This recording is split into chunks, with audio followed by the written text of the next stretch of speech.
लोग आज हमें जुड़ रहे हैं, अपने जितने कोई भी है सबको बुला लीजिए, क्योंकि आज के वचन बहुत खूबसूरत वचन है। क्योंकि प्रभु को आराधना और प्रभु की स्तुति महिमा और प्रभु को वो आदर सम्मान देना बहुत ज़रूरी है। क्योंकि हर एक वक्त हर एक समय उन्होंने हम लोगों के लिए हमेशा रास्ता निकाला है और आज भी हम लोग जिंदा हैं। हम लोग उसके जिंदगी के सबसे बड़े जिंदा साक्षी हैं जो उसके नाम में साक्षी देते हैं। और आज भी जब दुनिया महामारी के चंगुल में फंसे हुए हैं, हम लोग सब प्रभु की आराधना और प्रभु की योजना में चल रहे हैं। देखिए, आज सब कुछ बिखर रहा है, टूट रहा है, जीवन नष्ट हो रहा है, लेकिन खुदा ने हम लोगों को चुन लिया उनकी मौजूदगी से कि हम लोग सब कोई एक साथ मिलकर उसकी आराधना कर सके, उसकी स्तुति महिमा कर सके और उसको वो सम्मान दे सके जो सम्मान की योग्य परमेश्वर है वो। तो आइए भाइयों और बहनों, आप लोग जो कोई भी हैं, जहाँ से भी सुन रहे हैं, मेरे साथ जुड़ जाइए, क्योंकि हम लोग प्रभु की आराधना करेंगे। हालेलुया। वो जिंदा खुदा है, वो जलाली खुदा है। और आज हम लोग जितने कोई भी आज मौजूद हुए हैं, मेरे साथ जुड़ जाइए, क्योंकि आज का जो वचन है आप लोगों को ताकत देगा और मसीह की और करीब लेके आएगा। ये जानना बहुत ज़रूरी है कि मसीह की बगैर हम लोग कुछ भी नहीं कर सकते। इसीलिए तैयार हो जाइए, क्योंकि हम लोग सब दुआ में तैयार होते हैं। आइए हम लोग दुआ में प्रवेश करते हैं। सर्वशक्तिमान पिता परमेश्वर, हे मालिक, हे राजा, कह दे प्रभु तुझे किस नाम से पुकारूं। बोल दे वो शब्द जो मेरे हृदय को छू जाए। कह दे वो वचन जो मेरी जिंदगी बदल जाए। दे दे वो विश्वास जिससे हर एक कठिनाई से मैं पार कर सकूं।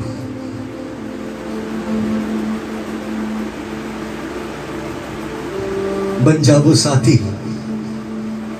जिसे लेके मैं अनंत काल तक जी सकूं। एक लौता साथी तो तू है मेरे खुदा, मेरे मसीह।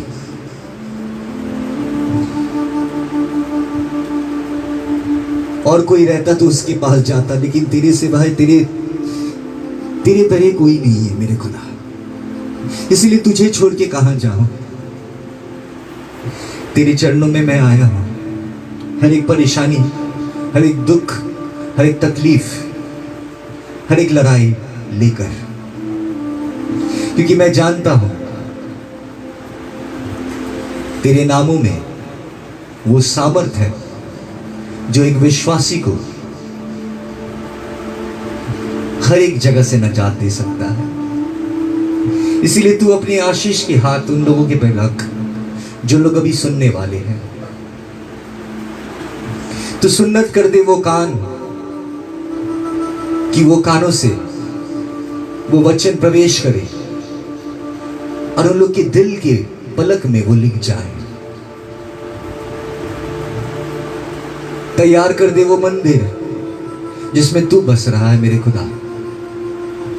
ओ मेरे खुदाया, मेरे परमेश्वर, मेरे यहोवा,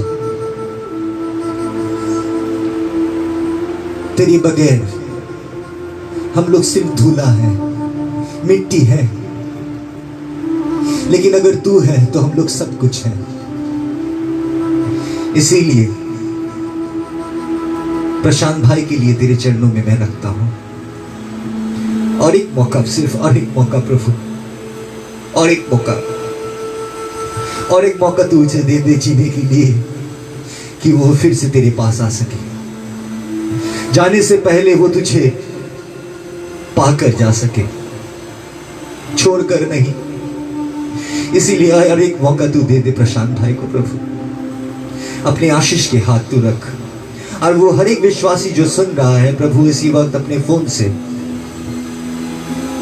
तुम लोग को छू दे। ये पापी मनुष्य, ये खादिम तेरा तुझे पुकारता है, इस पापी अल्फाज से तुझे पुकारता है, इस पापी ज्ञान से तुझे पुकारता है, क्योंकि मेरे पास ऐसे कुछ भी नहीं है जिससे मैं तुझे आकर्षित कर सकूं मेरे ओर। लेकिन तेरे पास बहुत कुछ है प्रभु जो मुझे आकर्षित करता है। इसीलिए हम लोग के तरह धोखेबाज दगाबाज इंसान भी तुझे मानता है, तुझसे प्यार करता है। हे परमेश्वर, अपने आशीष के हाथ तू रख। ये विनती यीशु नाम से मैं चाहता हूं, आमीन। प्रभु की धन्यवाद हो। आइए हम लोग वचन में प्रवेश करते हैं। तो आज हम लोग जब पवित्र आत्मा में वचन में प्रवेश कर रहे हैं, तैयार हो जाइए, क्योंकि आज मैं जो वचन देने वाला हूं बहुत खूबसूरत वचन है, आपके जीवन को खुदा की और करीब लेके जाने वाला है। मसीह कौन थे? Let us come to the first. मसीह के बारे में अगर जानना है तो सबसे पहले बाइबल के बारे में जानना पड़ेगा। ये बाइबल क्या है और मसीह क्यों इस दुनिया की मसीहा है। और कोई मसीहा नहीं है, मोहम्मद मसीहा नहीं है। इस दुनिया में ऐसे कोई भी नहीं है जो कब्र में गए और बाहर आए। जितने अपने आप को खुदा बोल के इस दुनिया में बनाया है, जितने खुदा है इस दुनिया में, सब कब्र में गए लेकिन जिंदा नहीं उठे। लेकिन मसीह एक ऐसे व्यक्ति है जो कब्र में गए और जिंदा जी उठे। और कोई भी इंसान के बारे में अगर जानना है, कोई भी रिलीजन के बारे में अगर जानना है, तो उसकी इतिहास को परखना बहुत जरूरी है। और इतिहास में बाइबल के बारे में कहा जा रहा है। ये बाइबल क्या है? ये बाइबल को कहा जा रहा है, इसके अंदर में 66 बुक्स है, 66 किताब इसके अंदर में है। मतलब 66 किताब लिखा गया है 40 डिफरेंट राइटर्स, 40 डिफरेंट राइटर, 40 इंसान ऐसे जो अलग अलग थे, डिफरेंट समय में थे। Over 1500 years, over 1500 years there were 40 different writers। और सब अलग अलग, कोई 100 200 साल 300 साल बाद में जन्म लिए और उन्होंने खुदा यीशु मसीह के बारे में लिखे। और वो किताब को एक जगह करके आज बाइबल बनाया गया। मतलब 40 इंसान की गवाही को एक जगह करके बाइबल बनाया गया। और ये 40 लेखक जो लिखा है, हर कोई मसीह के बारे में कहा, हर कोई भविष्यवाणी यही किया कि मसीह आने वाला है। उस समय 2000 साल पहले के बात मैं कहता हूं, 2000 साल पहले में कोई भी जगह में नियम ऐसा नहीं था जैसे इजराइल में नियम बनता था। हर दुनिया से कोने कोने से इंसान आता था वो मंदिर में, क्योंकि नियम वहां बसता था। और इंसान लोग हर एक जगह में जो कोई भी था, वो लोग आके यही कहता था कि इजराइल की खुदा में जीवित परमेश्वर है, वो जिंदा खुदा है और वो काम कर सकता है। और वो समय में हर एक कोई जानता था। और दूर दूर से इंसान आते थे इजराइल के जेरूशलेम के वो मंदिर में, जहां पर मूसा के 10 नियम रखा गया था। आज वो 10 नियम से हम लोग की डेमोक्रेसी बनाया गया। 200 साल पहले अमेरिका ने जब डेमोक्रेसी अपने कॉन्स्टिट्यूशन लिख रहा था, उन्होंने बाइबल से निकाल के वो 10 आज्ञा से बना के उन्होंने कॉन्स्टिट्यूशन लॉज और नियम बनाए अमेरिका के। आज देखिए कि अमेरिका में जो डोनाल्ड ट्रंप प्रेसिडेंट बने, वो ऐसे प्रेसिडेंट नहीं बने हैं। वहां पर ही सब कोई, जितने चर्च हैं, हर एक चर्च में जितने एवेंजलिस्ट हैं, जितने बड़े बड़े एवेंजलिस्ट हैं, हर एक चर्च में 50,000 से 60,000 इंसान लोग, वो लोग जमा होते हैं। हर एक चर्च मिलके सब ने कहा कि अगर यीशु मसीह को चलना है, यीशु मसीह ने डोनाल्ड ट्रंप को चुन लिया है। उन लोग ने सब मिलके वोट किया, तो आज डोनाल्ड ट्रंप पावर में आए।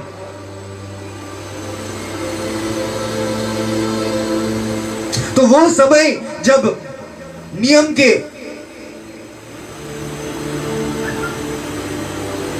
जितने कोई भी वो समय के फरीसी all the Pharisees and all the Sadducees of that time who had the law of God, वो इंसान ऐसे थे जो खुदा को, जो पत्थर को उन्होंने ठुकराया, वो पत्थर आज बुनियाद बन चुका, उसे ठुकराया गया था, वो मसीह को ठुकराया गया था। वो जब आए, वो मसीह को उन्होंने नहीं माना जो नियम की आदि करता था, जो नियम से ये पृथ्वी चल रहा था। क्योंकि अगर ये 10 नियम नहीं आता तो इंसान कब अपने आप को मार काट के इंसान खत्म कर देता। हम लोग कितने इतिहास में ऐसे ऐसे राजे लोग के बारे में पढ़े हैं जो राजा लोग हर एक दुनिया को खत्म करने के लिए निकला। हिटलर के बारे में हम लोग देखे हैं जिन्होंने ऐसे युद्ध लगा दिया था, जो युद्ध में करोड़ों करोड़ों इंसान मर रहा था। तो जो दुनिया में ऐसे ऐसे पागल ताकत में आ जाते हैं और ऐसे ऐसे पागल को हम लोग ताकत में लाते हैं, उन लोग को चला देते हो ताकत में, और ताकत उन लोग को मिलने के बाद वो लोग अपने ही कंट्री की इंसान लोग को मारने चालू कर देता है। आज देखते हैं बायोलॉजिकल वेपन्स। आज ये भी कहा जा रहा है कि एक रिसर्चर है चाइना की, जो रिसर्चर वहां से भाग के ये दावा की कि जो कोरोना वायरस है, ये वायरस कोई पक्षी, ऐसे कोई बैट से नहीं या कोई पक्षी से नहीं आया, कोई पशु पक्षी से नहीं आया, लेकिन उसे इंजीनियर किया गया है कोई लैबोरेटरी में। इसीलिए वो भाग के ये साक्षी दे रही है। इंसान को मारने की योजना इस दुनिया में हमेशा से चलाया गया। आज यूएन बनाया गया। यूएन के मतलब यूनाइटेड नेशन, जहां पर ही हर एक देश के एक अधिकर्ता होता है, एम्बेसडर, जो जाके बैठते हैं और अपने देश को रिप्रेजेंट करते हैं। ये यूएन में भी आज ताकत नहीं है कि वो संभाल सके इस दुनिया में क्या चल रहा है। पवित्र वचन में हम लोग जब चलते हैं, यीशु मसीह के बारे में जानेंगे कि 40 इंसान 100 साल बाद जन्म लेने के बावजूद इन लोगों ने यीशु मसीह के बारे में लिखा। और जब बाइबल एक साथ बना, तब ये एक ऐसा बाइबल बन चुका जो यीशु मसीह का था। इसीलिए इसे कोई भी अगर पकड़ता है, इसमें तोरा भी है, जो तोरा यूज करता है मुस्लिम लोग, यहूदी लोग, लेकिन अगर बाइबल में कोई हाथ देता है तो उसे और कोई नहीं नजर आता है, शुरू से लेके अंत तक मसीह ही नजर आता है। क्योंकि it was a divine plan जो हजारों सालों से किया गया था। ये कोई मनुष्य के बनाया हुआ नहीं था। अगर मनुष्य के बनाया हुआ किताब रहता तो ये किताब कहीं ना कहीं हरा जाता, डूब जाता, क्योंकि इसको हजारों साल लगा और 40 ऐसे इंसान लगा जो अपने 100 साल बाद जन्म लिए थे। They had difference between them hundreds of years.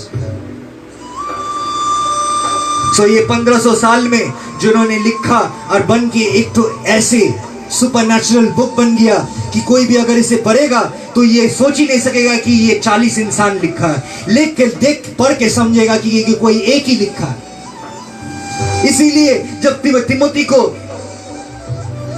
पौलुस ने कह रहा था, every word of God is the breath of God, वो पवित्र आत्मा से दिया गया। और जो कोई भी पवित्र आत्मा पाया वो एक ही साक्षी दिया, और वो सब साक्षी सच था। एक अंधविश्वासी ये कह सकता है, तो हाँ वो लोग विश्वास किया बोल के वो लोग ये सब हिस्टोरिकल फैक्ट्स इसमें दिया गया। मैं ऐसे ऐसे व्यक्ति को दिखाना चाहता हूं जिसके नाम इतिहास में बहुत बड़े हैं, जिसके नाम इतिहास में बहुत बड़े हैं। हर एक किताब में उन लोग को पढ़ा जाता है उन लोगों ने यीशु मसीह के बारे में क्या कहा, जो यीशु मसीह के मरने के सिर्फ 30 साल या 40 साल बाद जन्म लिया। उन लोगों ने क्या देखा, उन लोगों ने क्या कहा जो मसीह में विश्वास नहीं रखते थे। चले Suetonius, chief secretary to Emperor Hadrian, wrote that there was a man named Christus or Christ who lived during the 1st century. अब ये एक ऐसे Suetonius, chief secretary emperor of Hadrian, ये एक ऐसे शख्स है जो शख्स को इतिहास में पाया जाता है, और वो साक्षी दे रहा है कि हाँ, यीशु मसीह बोल के एक ऐसे इंसान थे जो फर्स्ट सेंचुरी में जिंदा थे, क्योंकि उसके मरने के तुरंत बाद बहुत हलचल मच चुका था और ये बात फैल रहा था कि मसीह जिंदा है। 12 शिष्य को 6 अलग अलग जगह में भेजा गया था प्रचार करने के लिए कि बताओ दुनिया को जाके कि मसीह जिंदा है। जितने कोई भी कब्र में गए, कृष्णा हो, शिव हो, जो कोई भी इस दुनिया में आए, सब मरे लेकिन जिंदा नहीं हुए। लेकिन मोहम्मद हो, कोई भी आए हो, वो लोग सब मरे। लेकिन एक इंसान के बारे में इतिहास में ऐसा कहा जा रहा है कि वो मरा, वो 3 दिन बाद जी उठे।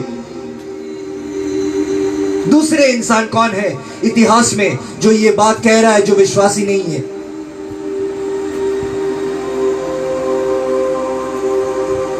फ्लावियस जोसेफस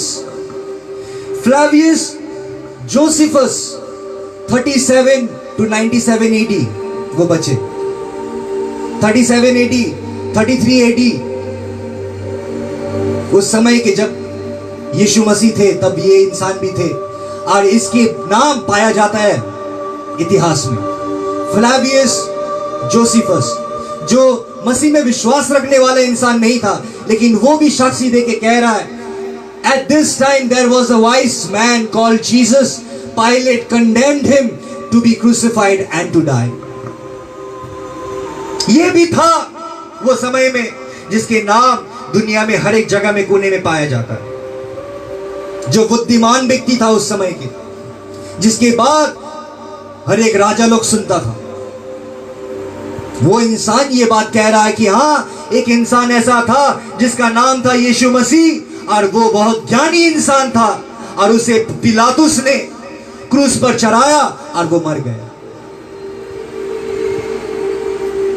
और ये इंसान एक ऐसे इंसान कह रहा है जो विश्वासी नहीं है, लेकिन इतिहास में इसके नाम पाया जाता है। He was a Roman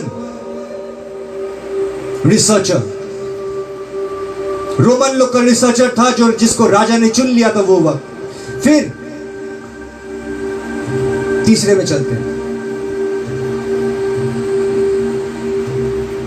Josephus writes about Jesus. Josephus was a Jewish historian who was hired by Roman government to write history of his people, the nation of Israel. Josephus एक ऐसे इंसान था जो यहूदी था, लेकिन वो इतिहासकारी था। वो इतिहास के बारे में लिखता था और उसे हायर किया गया था रोमन गवर्नमेंट उस समय के दौरान। उसे हायर किया गया था कि वो अपने इजराइल के इंसान के बारे में लिखे, और उन्होंने 7 किताब लिखे जिसमें 60 and 80 AD, ठीक तुरंत यीशु मसीह के मरने के 30 या 40 साल बाद ये इंसान 7 किताब लिख चुका था तब तक। About a generation and about the life of Jesus. Of Jesus, Josephus said, he is a doer of wonderful works. अब ये जोसेफस भी ये कह रहा है कि वो अलग के काम कर सकता था, वो खूबसूरत काम कर सकता था। He was a doer of wonderful works. Wonderful works वो जिसको कहा नहीं जा सकता। अब ये एक यहूदी था, यहूदी लोग, कट्टर यहूदी लोग, हर एक कोई मसीह के ऊपर उंगली उठाया था, उसे क्रूस पर चढ़ाया था। ये हिस्टोरियन लिखता है जो मसीह के समय में था कि वो अच्छा कामों में लिप्त था। आज ये जानना बहुत जरूरी है, मसीह तो था। 2000 साल पहले एक ऐसे इंसान यीशुआ नाम के पैदा हुए जिसे कहा जाता है, ये 40 किताबों में 40 ऑथरों से जो साक्षी दे रहा है, कोई एक किताब नहीं। कुरान पढ़िएगा तो लिखा जाता है कि मोहम्मद ने लिखा, एक इंसान, लेकिन इसमें 40 इंसान लिखा है, वो भी अलग अलग जेनरेशन से जन्म लिए एक इंसान के बारे में, यीशु मसीह।